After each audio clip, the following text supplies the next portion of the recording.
د یو ورور کړی دی چې کله داسې وشي چې سړی د منځه نه راوځي او د یو ګناه اراده وکړي چې پلانی کار به کوم یا هغې له زما کار د ګناه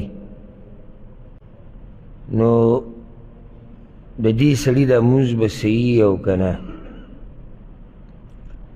جواب د دې مسلې هغه دا چې د مانځه شروط، ارکان، واجبات دا هر څه په صحیح طریقه وشي نو مونځ صحیح دی. خو دلته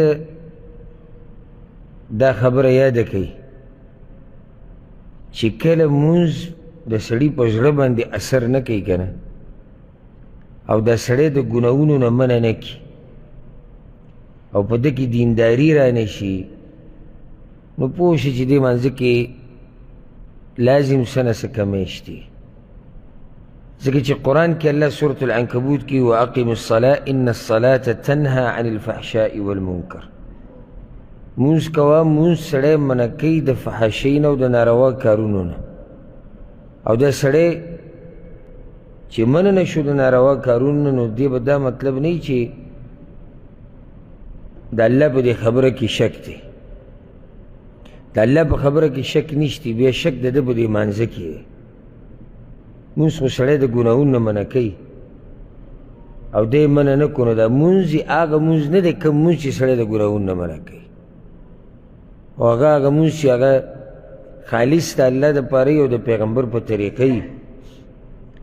او یو سړی د الله دپاره مونځ کوي، الله ته نږدې کېدو دپاره عبادت یې ګڼي چې دا الله په ما باندې لازم کړي دي، زه به یې کوم، الله سره جرګه په مینه محبت یې کوي. دغه مونځونه دي چې هغه انسان د ګناهونو نه بندوي. او چې کله دې مونځونه کول او سره د هغې دې مونځونو ستا په زړه اثر نه کو که نه، نو پوه شي چې ستا په مانځه کې چل دی. اوس یو سړی د جومات نه راوځي او په دروازه کې د یو ګناه سوچ کوي، یعنې پلانی کار به کوم یا هلته ځم یا دلته ځم، هغه کار د ګناه دی. نو ستاسو اندازه ولګوئ چې د دروازې نه دننه چې ده کوم مونځ وکړو هغه به څه حال، هغه مونځ دومره په ده باندې اثر ونه کړو چې دی ځان یو ګنټې دپاره کنټرول کړي، یو نیمه ګنټې دپاره، یو ورځې دپاره نه، چې څنګه راووتو د جومات نه دی سوچ د ګناه کوي چې ګناه به کوم. نو دا خبره یاده کوي چې مسلمان له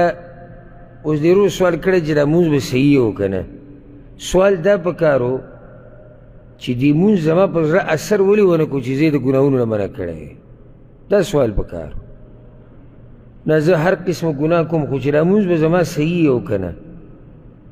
نو زه درته یم چې په مانځه کې دې کمی دی، ځکه هر قسمه ګناه کې که موږ دا وایو چې نه مونځ دې بلکل د الف نه د یا پورې ښه صحیح دی، ذره برابر کمی پکې نشتي،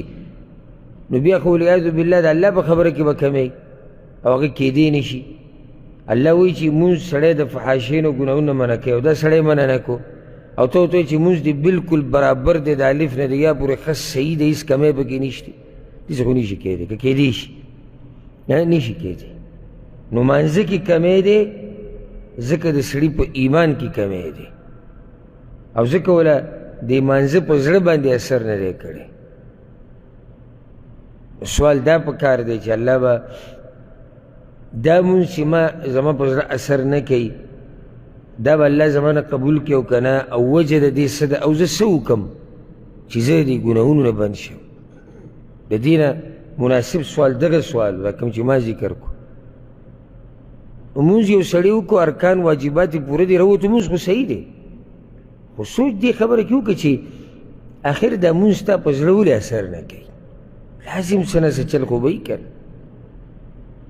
څه نه څه چل خو شتي چې دا سړی د ګناهونو نه بندي. نو سوال اصل کې هغه دا پکار دی.